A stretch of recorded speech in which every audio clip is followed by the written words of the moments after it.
Saya ucapkan selamat hari Minggu buat kita semua. Kami berdoa supaya kita tetap dalam perlindungan dan penyertaan Tuhan. Pada kesempatan yang berbahagia ini, kita bertemu kembali dalam ibadah raya Minggu. Sebelum kita mendengar kebenaran firman Tuhan, bahkan mempersiapkan diri kita masuk dalam perjamuan dengan tubuh dan darah Kristus, kita meminta kekuatan, perlindungan, dan penyertaan dari Tuhan Yesus Kristus yang menjadi Tuhan dan Juru Selamat kita. Dia tidak jauh dari kita, Dia ada di dalam kita. Dia akan memberi kita kekuatan, khususnya bagi mereka yang mengasihi Dia, bagi mereka yang mengandalkan Dia, bagi mereka yang berseru namanya. Mari kita tundukkan kepala kita berdoa. Segala puji dan syukur kepadamu Bapa di surga, dalam nama Tuhan Yesus Kristus. Pada kesempatan yang berbahagia ini, kami buka hati kami. Kami minta Roh Kudus jamah pikiran kami, sehingga kami boleh membaca, merenungkan kebenaran firman Tuhan. Di awal bulan Juli ini, kami dikenyangkan dengan kasih setiamu. Kami terlalu percaya firman adalah roti hidup. Firman adalah air kehidupan, yang juga akan memuaskan kami dan mengenyangkan kami. Kami mau menikmatinya. Dan biarlah Tuhan melalui kehidupan kami, Engkau terpancar bagi dunia saat ini.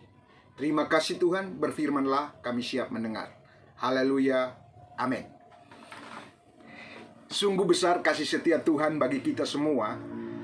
Hari-hari ini kita ketahui bersama bahwa dunia, lebih khusus Indonesia, dan lebih khusus lagi kota Jakarta, lagi digoncang oleh sebuah keadaan yang tidak menentu. Tidak pernah terpikir bahwa akan terjadi seperti ini. Tetapi kita percaya bahwa semua yang terjadi di dalam rancangan Bapa di sorga. Secara kasat mata dan mata jasmani kita melihat seolah-olah semua tidak ada harapan. Seolah-olah tidak menentu arah hidup ini, karena terjadi perubahan yang besar. Sehingga kadangkala terpikir kita bahwa ya sudahlah, apapun yang terjadi, biarkan terjadi. Akan tetapi kita masih teringat 1 minggu yang lalu bahwa dalam menghadapi situasi kondisi apapun yang terjadi di depan kita, ada 3 sikap yang harus kita ambil, yaitu tetap tenang. Karena tenang kita bisa dengarkan suara Roh Kudus. Karena tenang kita bisa mengambil keputusan yang tepat. Karena tenang kita bisa dapat hikmat untuk terus berjalan di dalam pimpinan dan tuntunan kuasa Tuhan Yesus Kristus. Yang kedua, selain tenang, kita dapat berdoa dengan khusyuk dan fokus kepada Tuhan Yesus Kristus. Sehingga doa-doa kita lahir dari iman bahwa doa orang benar besar kuasanya, maka pasti terjadi. Alkitab mencatat bahwa Elia pernah berdoa untuk hujan tidak turun, maka itu pun juga Tuhan mendengar dan Tuhan menjawabnya. Kemudian dia berdoa lagi dan hujan turun, maka hujan pun turun. Itu doa yang didasari iman kepada Tuhan Yesus Kristus. Bapak Ibu, yang ketiga, kita harus melakukan firman.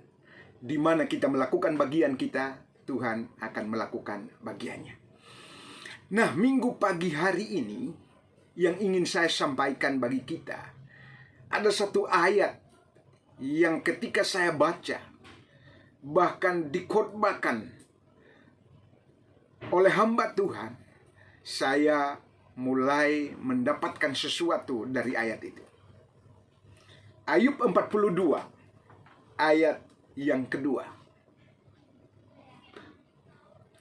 Ayub pasal 42 ayat yang kedua. Demikian firman Tuhan.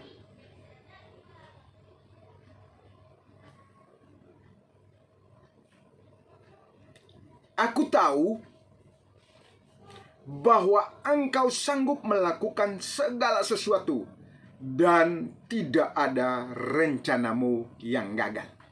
Wow, saudaraku. Waktu membaca ayat ini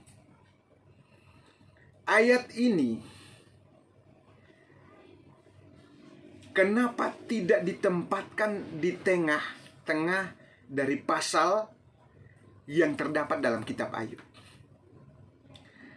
Kalau bicara soal Ayub, saya percaya seluruh jemaat utusan Kristus atau sebagian besarlah yang sering membaca firman, yang sering merenungkan firman, pasti tahu tentang Ayub. Tapi Tuhan bukakan kepada saya dari ayat ini ketika saya mendengar diucapkan oleh hamba Tuhan. Yang saya tanyakan, kenapa ditempatkan di pasal terakhir di ayat yang kedua? Ini pasal-pasal terakhir. Kenapa bukan di tengah? Saya percaya semua tidak kebetulan. Semua sudah tertata rapi dalam tuntunan pimpinan Roh Kudus bagi penulis yang menuliskan ini. Dan ini Ayub katakan sebelum terlontar ungkapan ini oleh Ayub bahwa aku tahu bahwa engkau sanggup melakukan segala sesuatu dan tidak ada rencanamu yang gagal. Ketika kita baca dalam pasal pertama, kedua, ketiga, keempat, dan selanjutnya sebelum pasal 42, maka kita dapatkan di sana terjadi agak bertolak belakang. Kenapa saya bilang bertolak belakang?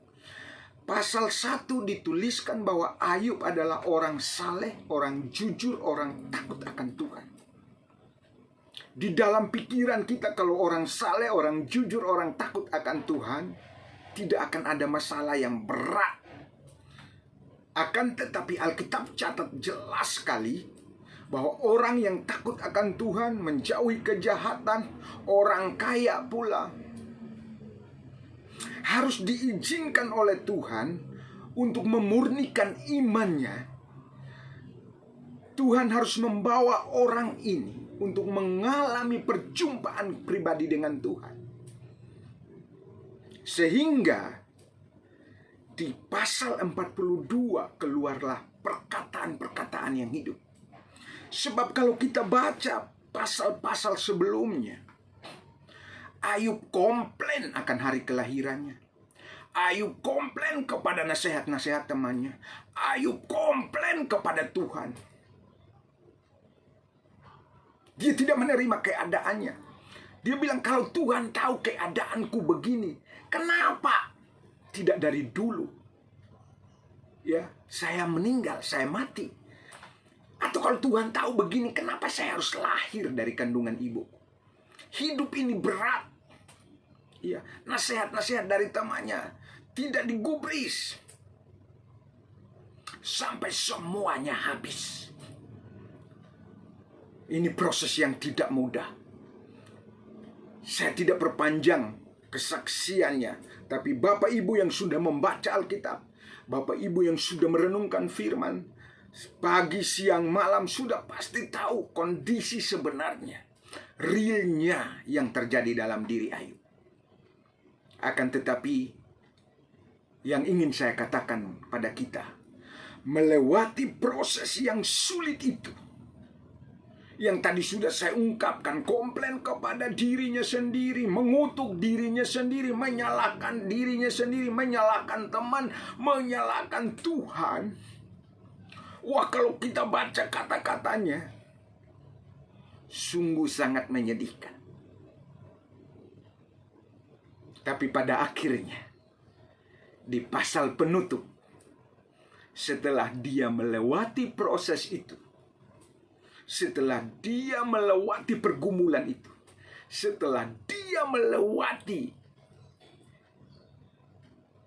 pembentukan Tuhan itu, dia berkata seperti ini, aku tahu bahwa Engkau sanggup melakukan segala sesuatu.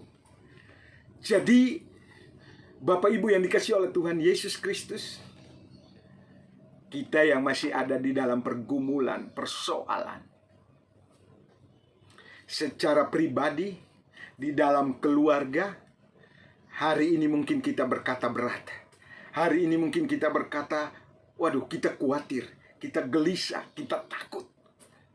Tetapi saya ingin sampaikan kepada kita, kalau Ayub mengalaminya, saya percaya orang-orang yang telah ditebus oleh Tuhan Yesus Kristus, dengan lunas dibayar oleh darahnya dan tubuhnya sendiri, sebagai sebuah kenikmatan yang ada di dalam kita, yang mengubah dosa ini, yang mengubah tidak berdaya ini menjadi berdaya, menjadi hidup, menjadi kudus melalui darah dan tubuhnya sendiri. Yang tadi atau sebentar lagi kita akan masuk dalam perjamuan kudus. Kita menikmatinya, tapi kita juga harus percaya bahwa kehadirannya dalam kehidupan kita untuk mengubah yang tidak mungkin menjadi mungkin. Kenapa? Karena Dia berkuasa untuk melakukan segala sesuatu. Apa yang terjadi dengan bangsa kita? Apa yang terjadi dengan kota kita, khususnya kota Jakarta, Jawa dan sekitarnya, sangat-sangat mengerikan. Tetapi mari angkat iman kita. Mari kita percaya. Mari kita deklarasikan. Mari kita ungkapkan dengan iman bahwa aku tahu bahwa Engkau sanggup melakukan segala sesuatu. Semua yang terjadi ini atas izin-Mu, Tuhan. Dan tidak ada rencana-Mu yang gagal. Haleluya. Bapak Ibu percaya bahwa tidak ada rencana Tuhan yang gagal? Kita sakit, kadang kita bilang, wow, rencana Tuhan sudah enggak akan tergenapi. Kita kekurangan uang, waduh, rencana Tuhan yang sudah Tuhan janjikan tidak akan tergenapi. Kita mengalami masalah ini, masalah anak, masalah suami, masalah istri, masalah pelayanan, masalah apa saja. Kita berkata, wow, ini sudah gagal. Tidak. Saya ingin berkata tidak. Itu adalah bagian dari proses untuk kita alami apa yang dikatakan oleh Ayub. Bahwa aku tahu. Dia bukan mudah-mudahan, tapi dia tahu bahwa Engkau sanggup melakukan segala sesuatu dan tidak ada rencana Tuhan yang gagal. Terbukti, Ayub dipulihkan sama sekali. Terbukti, kalau tadi dia hanya takut akan Tuhan, dia saleh, dia jujur menjauhi kejahatan. Tetapi hari-hari di mana hari-hari terakhir, di pasal 42, Ayub tidak hanya tahu bahwa rencana Tuhan tidak ada yang gagal. Yang kedua, bukan dari kata orang. Bukan dari kata orang. Tapi dia mengalami Tuhan sendiri. Dia mengalami perjumpaan dengan Tuhan. Masalah yang ada, sakit penyakit kah? Pergumulan ekonomi kah? Pergumulan keluarga kah? Pergumulan pekerjaan, jodoh, pergumulan apa saja? Kita harus berkata, tidak ada rencana-Mu yang gagal. Dengan iman. Karena akan membangkitkan iman kita, akan membangkitkan roh kita. Kita juga tahu, lewat masalah, bukan dari kata orang, saya mengalami Tuhan. Tapi saya mengalami perjumpaan dengan Tuhan. Sama seperti Ayub. Apakah hanya Ayub yang mengalami itu, saudaraku? Tidak. Tidak. Yunus, saudaraku, ketika Tuhan panggil, dia punya pemikiran sendiri. Dia punya visi sendiri. Dia punya ambisi sendiri. Dia punya rencana sendiri. Tuhan suruh ke Niniwe, dia lari ke Patmos. Apakah rencana Tuhan gagal? Tidak gagal. Karena semua dalam rencana Tuhan. Tuhan ingin memakai Yunus untuk menjadi saluran berkat. Saudaraku, pilihan Tuhan tidak pernah salah. Saya menonton setiap profetik yang diucapkan oleh hamba-hamba Tuhan di gereja utusan Kristus. Ya, saya melihat setiap jemaat Tuhan. Boleh silahkan buka di YouTube dan nonton lawatan Tuhan. Ada beberapa pesan-pesan Tuhan yang datang, dan saya percaya yang disampaikan itu tidak akan gagal asal kita percaya, kita deklarasikan, kita serahkan hidup kita untuk penggenapannya. Jangan lihat masalah, jangan renungkan masalah, jangan menikmati masalah, nikmati Tuhan. Karena saya percaya perjalanan hidup Ayub sungguh begitu berat, luar biasa. Tetapi kita lihat bahwa di ending, ya, di penghujung, dia berkata demikian. Tuhan melakukan segala sesuatu dan tidak ada rencana yang gagal. Dia bilang, bukan dari kata orang, tapi aku mengalami perjumpaan dengan Tuhan. Yunus pun demikian, seperti tadi saya katakan. Ternyata saudaraku, ketika dia punya visi sendiri, bukan yang dari Tuhan, dia diperhadapkan dengan banyak persoalan. Harus melalui perut ikan. Tetapi oleh anugerahnya, oleh kasih karunia-Nya, oleh kemurahan Tuhan Yesus Kristus, ikan memuntahkan dia kembali. Dan dia kembali kepada panggilannya yang semula. Jadi kalau kita lihat waktu di perut ikan, ya, mungkin teman-temannya bilang, wah, sudah tidak ada lagi. Ya, sudah dimakan oleh ikan, sudah terkubur semuanya. Tapi saya ingin katakan, bagi manusia, boleh bilang terkubur, boleh bilang tidak ada, boleh bilang gagal. Tetapi firman Tuhan yang diucapkan oleh Tuhan sendiri tidak akan kembali dengan sia-sia. Tuhan akan mengerjakannya. Karena itu saya berdoa supaya setiap pesan-pesan Tuhan yang pernah datang kepada kita, yang pernah kita terima, yang pernah kita doakan, yang pernah kita percayai, yang pernah kita deklarasikan, ungkapkan bahwa tidak ada yang gagal. Tidak ada yang gagal. Kenapa? Waktu kita deklarasikan, waktu kita imani, maka perintahkan kepada otak kita, perintah kepada iman kita, perasaan kita, hati kita, untuk setuju dengan apa yang dikatakan oleh Tuhan. Wajar. Semua proses seperti Ayub, kita komplain terhadap Tuhan, kita komplain terhadap sesama suami, istri. Wah, ini salah suami, ini salah istri, ini salah anak, ini salah pelayan, oh ini salah itu. Wajar. Tetapi di penghujungnya tidak ada rencana yang gagal. Yunus bisa punya visi sendiri, rencana sendiri, buat ini sendiri. Tetapi ingat, rencana Tuhan tidak ada yang gagal. Yunus dipakai oleh Tuhan untuk memberkati Niniwe. Masih banyak lagi saudaraku. Kita lihat Abraham. Dia mengambil jalan sendiri. Istrinya mendorong, menyetujui, ya, supaya ada pewaris. Dan ambillah Hagar menjadi istrinya, sehingga lahirlah Ismail. Tetapi apakah rencana Tuhan gagal? Tidak, saudaraku. Karena sudah dirancang oleh Tuhan agar melalui keturunan Abraham, keturunan yang hidup, ya, bangsa-bangsa diberkati. Dan itu digenapi oleh Tuhan. Alkitab mencatatnya. Saya percaya Bapak Ibu tahu. Saat dia mengambil Hagar, apakah dikatakan gagal? Saat lahir Ismail, apakah dikatakan gagal? Tidak. Waktu Tuhan pasti yang terbaik. Manusia boleh melihat dengan kacamata, dengan pikirannya bahwa ini gagal. Tapi bagi Tuhan tidak ada yang gagal. Mari deklarasikan ini. Mari percaya ini.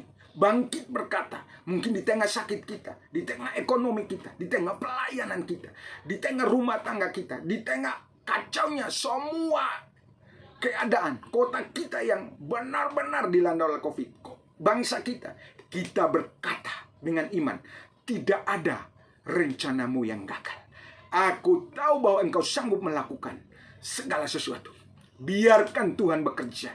Biarkan Tuhan nyatakan kuasanya. Biarkan Tuhan nyatakan kemuliaannya. Kami berserah. Kami percaya rancangan Tuhan pasti yang terbaik. Buat diriku, buat jemaat, buat keluarga, buat pekerjaan, buat usaha, buat rumah tangga, buat anak, buat jiwa-jiwa. Biarkan Tuhan punya rancangan yang baik. Karena di balik semua itu akan terjadi perjumpaan pribadi, akan terjadi pengalaman rohani, bagaimana kenikmatan di dalam Kristus Yesus. Maka itu saya mengajak Bapak Ibu, hari Selasa, bagaimana iman versus penderitaan. Biarkan dengarkan supaya kita makin bergairah. Ya, kita selalu melihat tidak dari kacamata kita, tapi kacamata apa kata firman Tuhan. Selain Abraham, kita lihat Petrus. Saudaraku, dia menyangkal Tuhan Yesus. Dia sudah kembali ke pekerjaannya yang semula. Apakah gagal? Tidak. Ternyata Tuhan menggenapi firman-Nya. Petrus sekalipun menyangkal, sekalipun lari tinggalkan Tuhan, sekalipun tidak mengakui Tuhan, tapi anugerah yang besar, kasih karunia, ada kemurahan. Dan tidak ada rencananya yang gagal buat Petrus. Petrus diurapi, Petrus dipakai secara dahsyat. Ketika Roh Kudus turun dalam Kisah Rasul, dia dipakai secara ajaib. Ada banyak tokoh Alkitab yang sudah dicatat, kelihatan dalam kisah cerita perjalanan hidup mereka. Kalau kita ada pada waktu itu dan menilainya, kita berkata mereka gagal. Kenapa? Karena ada yang lari dari panggilan, karena ada yang sudah di perut ikan, karena ada yang sudah komplain, ada yang sudah habis hartanya, ada yang juga meninggalkan Tuhan, punya rencana sendiri, ada yang menikah lagi dengan Hagar, Abraham. Ternyata semua itu ada di dalam rancangan Tuhan. Proses perjalanan kehidupan ini. Terima setiap proses yang ada. Sekarang kita sakit, kita terima, kita syukuri. Sekarang kita ekonomi mungkin lagi ada pengaruh-pengaruhnya, kita terima. Pekerjaan, rumah tangga kita, anak kita, suami kita, istri kita, saudara kita, mertua kita, ya, orang terdekat kita mengalami sesuatu, terima itu, tapi deklarasikan, percayai dengan iman, punya harapan bahwa aku tahu Tuhan sanggup melakukan segala sesuatu dan tidak ada rencanamu yang gagal. Tokoh-tokoh Alkitab yang tadi saya sudah sebutkan, ternyata Tuhan menggenapi rencananya bagi Petrus, bagi Yunus, bagi Paulus, bagi Abraham, setelah mereka melewati setiap proses-proses yang ada. Jemaat Tuhan, saya percaya ada di antara kita yang sudah lelah. Saya percaya di antara kita juga banyak pergumulan, ya, sakit penyakit. Kita juga melihat kota kita juga makin hari makin bertambah yang terpapar COVID, makin bertambah yang meninggal. Dan hari Sabtu jam 4 sore sampai jam 6 saya dalam Zoom meeting, ya, doa penghiburan. Ada seorang polisi petinggi yang juga meninggal dunia, ya, Marga Sinaga, karena doa penghiburan lewat Zoom. Ada yang di Medan, ada di Purwokerto, ada di Kalimantan, ada di mana-mana. Keluarga sedih karena lagi naik-naik karirnya. Ternyata Tuhan memanggil kembali beliau. Kita percaya rencana Tuhan tidak ada yang gagal. Rancangan terbesarnya adalah Bapak, Ibu, dan saya menikmati dirinya sendiri, menikmati Kristus sebagai kehidupan itu, dan bersama-sama dengan Kristus kelak ada di tempat yang Dia sediakan. Dan Dia mau supaya melalui anak-anaknya, melalui orang percaya, justru di saat-saat seperti ini kasih kita tidak dingin, ya. Terus Tuhan mengubah kita untuk menjadi saluran berkat. Lepas dari segala kelemahan kita, lepas dari segala keterbatasan kita, serahkan pada Tuhan. Deklarasikan, tidak ada rencanamu yang gagal, Tuhan.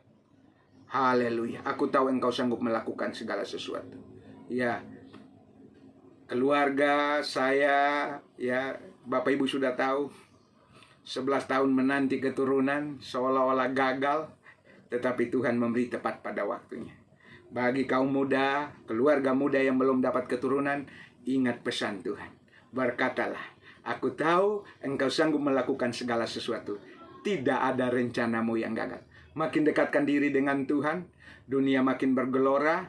Jangan lekatkan diri kita dengan materi, jangan lekatkan diri kita dengan jabatan kita, jangan ambisi-ambisi kita lebih kuat dari segalanya, tapi cintailah kebenaran.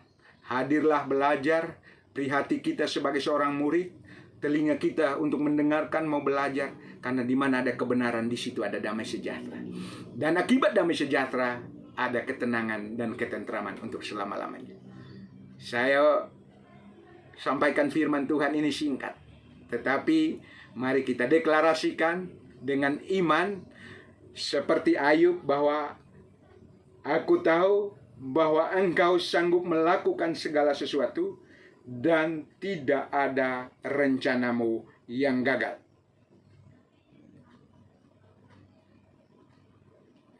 Ayat yang kelima, hanya dari kata orang saja aku mendengar tentang Engkau, tetapi sekarang mataku sendiri memandang Engkau. Wah, dahsyat. Luar biasa. Lewat pergumulan hidup,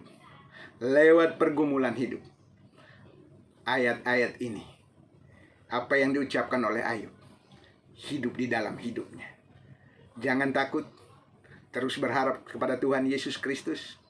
Jangan gelisah hatimu, datang pada Tuhan Yesus Kristus, karena hanya Dialah yang akan memberi kita kekuatan. Hanya Dialah pertolongan kita. Hanya Dialah yang sanggup menyembuhkan kita. Hanya Dialah juga yang akan memakai kita. Kita berdoa, urapan Tuhan memenuhi kita.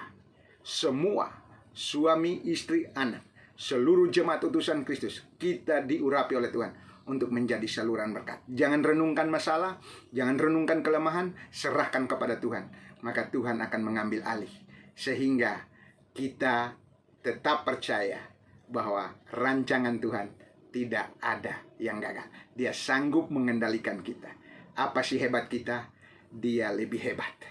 Dia lebih dahsyat. Yesus lebih kuat mengendalikan seluruh kehidupan kita. Tidak boleh lari, tidak boleh malas, tidak mau belajar. Mari datang. Terus mau belajar. Waktu-waktu kita mau belajar dan minta kekuatan untuk melakukan kebenaran firman Tuhan. Tuhan Yesus memberkati kita. Saya berdoa, Bapa di sorga, terima kasih. Kami dengarkan firman-Mu dan kami percaya sebentar lagi kami akan masuk dalam persekutuan dengan tubuh dan darah Kristus. Kami terlalu percaya Tuhan, dua hal yang diucapkan oleh Ayub, itu pun juga kami mau mengalaminya Tuhan. Di tengah proses-proses yang sementara ini kami alami, baikkah sakit, pergumulan ekonomi, pergumulan pekerjaan, pergumulan keturunan, pergumulan jodoh, pergumulan apa saja, kami mau berkata bahwa aku tahu bahwa Tuhan Yesus sanggup melakukan segala sesuatu dan tidak ada rencana Yesus yang gagal.